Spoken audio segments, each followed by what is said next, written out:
it's Allie. I wanted to talk today about something I've had on my heart for about 4 or 5 years, and I want to get it out there because I will tell you the reason why it needs to be out there for me.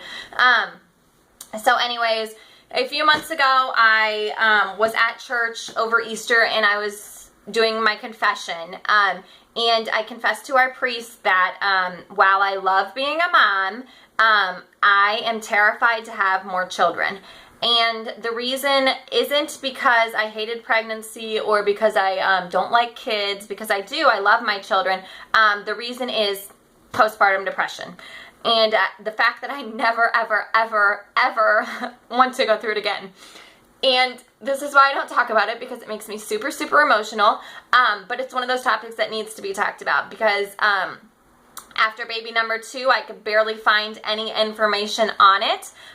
This was my nice little handy Bible, and they don't cover postpartum depression very much. And literally the only book out there is the Brooke Shields book. So had a video like this been done 4 or 5 years ago when I first started showing signs, this would have helped me a ton and helped me feel better, because when you're going through it, nobody understands it and nobody knows what you're feeling, especially your spouse. And it's so hard, but you are going to be fine if you're watching this and you have been through it, or if you are going through it, you're going to be fine. I've been through it twice, and clearly I'm surviving, and I am doing better than ever. But those emotions that you are feeling are completely and utterly real, and they are so raw, and they make you want to jump out of your skin and scream at the rooftops, but just know that this is temporary. It's not going to last forever, and that you will get through this, and you will be 1,000 times stronger. Okay, so anyways, I had baby number 1, and everything was rainbows and butterflies. I had some baby blues, and then it went away.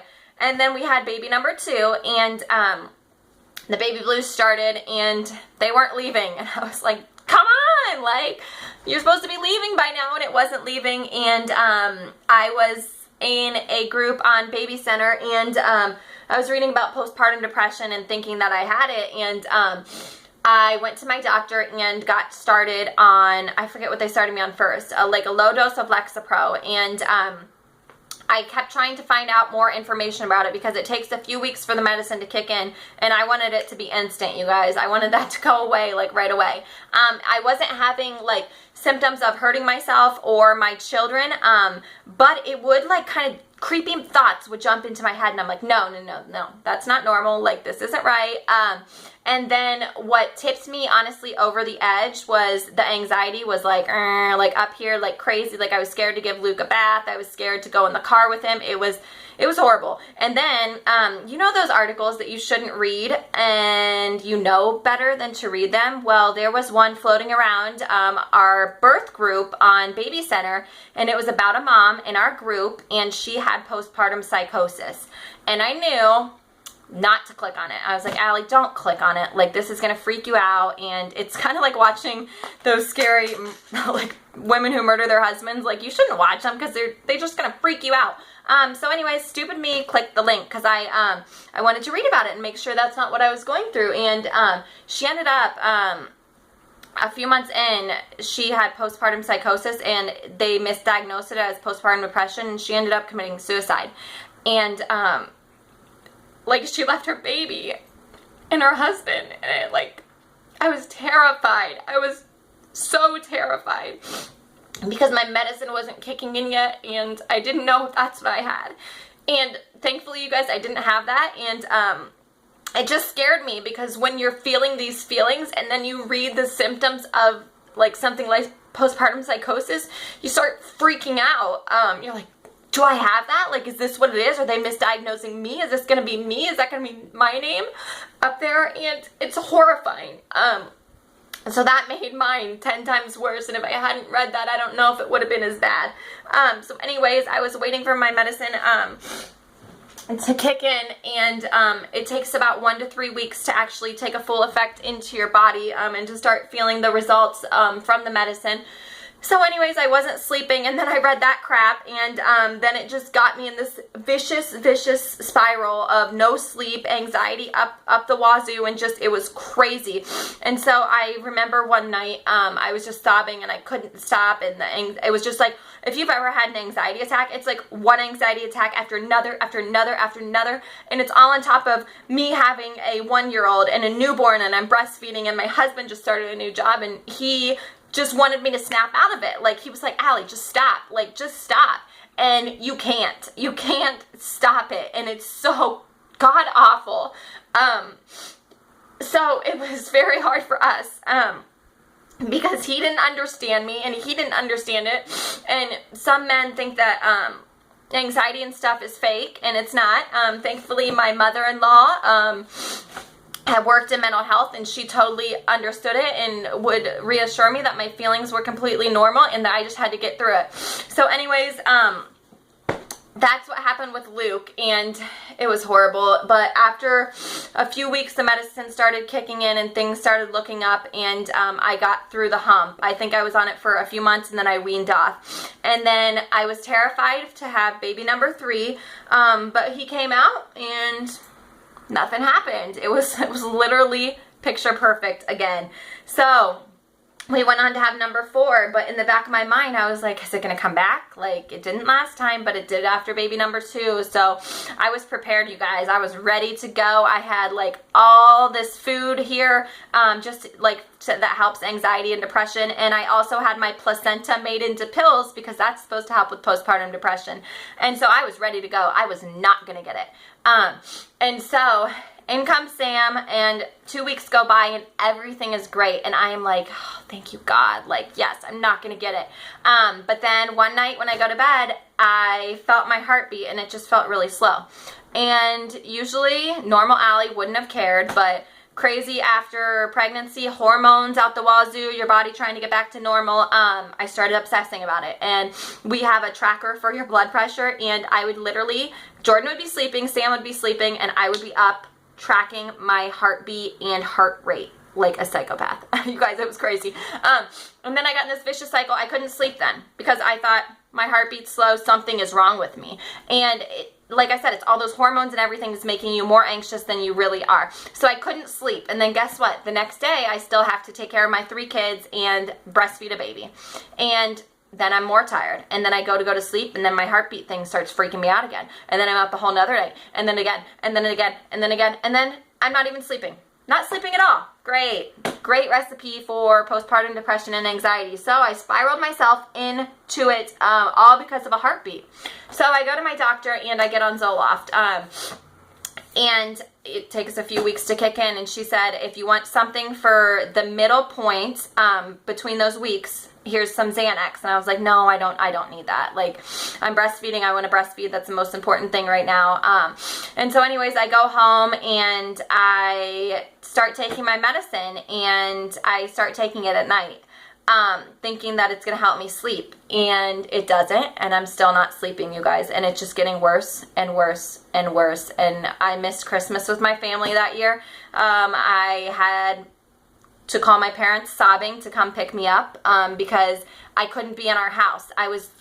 Every noise my children make sent me into a rage. Like, I have 3 kids. I'm used to noise constantly, but I couldn't sleep. So I needed silence, like complete and utter silence, and try doing that at my house. So I call my parents, and I'm just sobbing, and I haven't ate in days. I can't eat. I can't do anything. I can't even think straight. I'm just sobbing onto the floor. Jordan's like, holy crap. He's like trying to comfort me because this time he does know postpartum depression is real. And he's trying to tell me, Allie, this is just, this is just a phase. You're going to get through this. And when you're in it, you can't think farther than like an hour. Like that's your time. So anyways, my parents came and got me, and I went to their house where it was actually silent, and stayed there for a few days and got a little bit of sleep, and I had to take Xanax in the meantime to get that sleep, and you'll find out why, because I will tell you how to take your medicine because I was taking it the wrong way. But anyway, so then we actually ended up, I knew that I needed some help. So I was taking my medicine. We hired a babysitter to come in and help me to get over this hump, because Jordan's working and he can't do everything, and I'm totally just out of commission, you guys. I am just zombie mom, and it's horrible. And so anyways, I scheduled with a psychiatrist and went in to talk to him about what's going on, because I felt like my medicine was not working. The Xanax, heck yeah, it was working. It was awesome. But I felt like my Zoloft wasn't working, so I needed to know if I needed to go up or what I needed to do. And I go to his office, and I'm talking and just telling him everything about me. And he's telling me how normal postpartum depression and anxiety is, and how if you're not sleeping, you're just making it 10 times worse, which I was doing. And that, you know, it does take time to kick in. And he said I was showing like OCD tendencies by checking my pulse all the time. So I was obsessing and having anxiety, and then snowballing that all into anxiety and depression. And anyways, I told him I'd take my medicine at night, and he was like, "Are you kidding me? Like, you're not supposed to take it at night. Zoloft activates your brain. Like, it keeps you wired." He's like, "You are ruining yourself by taking it at night." So for like a month, I had been taking it at night, and that's why I wasn't sleeping. And then I was taking Xanax on top of that, and it was just a snowball of train wreck. So anyways, I switched it to the mornings, and my life started to get so much better, you guys. I still had anxiety episodes, and I'm just now, a year after I started all this, I'm just now starting to come off of Zoloft. I'm on a very low dose, and I'm going to try to bring myself back to not taking it. But the winter was very hard on me, and I still had a lot of anxiety pop up, and it always snowballs from not getting enough sleep. So my biggest advice to moms, if you are going through this, is to go to your doctor, get on something right away. And you might have to try a couple different things, because some things don't work for people and some things do. And if you have to take something in that bridge time, like a Xanax, take it. You have to take care of you. You can't expect to take care of yourself and a small human being if you're not in the right mindset. Talk to your husband, you guys. I know Jordan thought I was insane and wanted me to just snap out of it, and it caused a lot of tension. And thankfully, like I said, his mom could tell him, "Jordan, this is a serious thing, and you're not crazy." Let me say that a million times. You are not crazy. You just had a baby. You have all these hormones flowing through your body. Your body is trying to figure out what is going on. And this is why you're having these feelings, you guys. It is completely normal.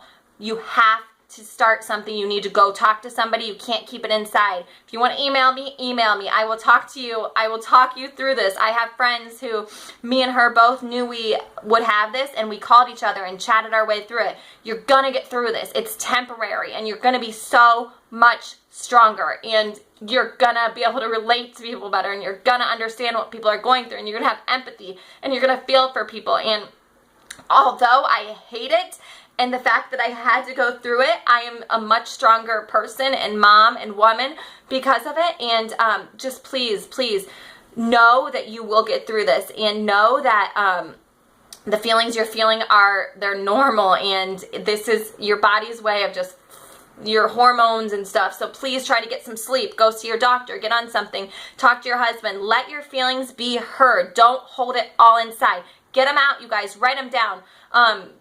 Tell your family, call your mom, call everybody. Tell them what you're feeling. The best thing you can do is talk about it. Do not hold these feelings in. So I don't even know what I said, because I've recorded this 1,500 times, but I hope that helps somebody, you guys.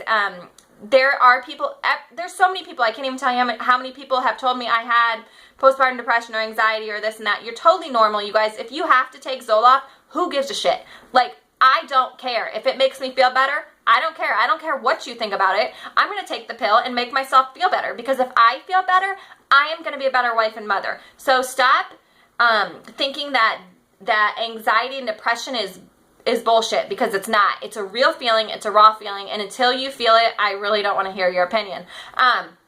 So you guys, get help. Don't worry about what other people think. Go to your doctor. Talk it out. This is fixable. And in a few months, you can be off Zoloft. So don't even worry about it, you guys. This is just a temporary bump in the road of motherhood and life. So there we go. I finally got off my chest, and maybe this will free me to maybe consider having more kids, but probably not. I think I am really done.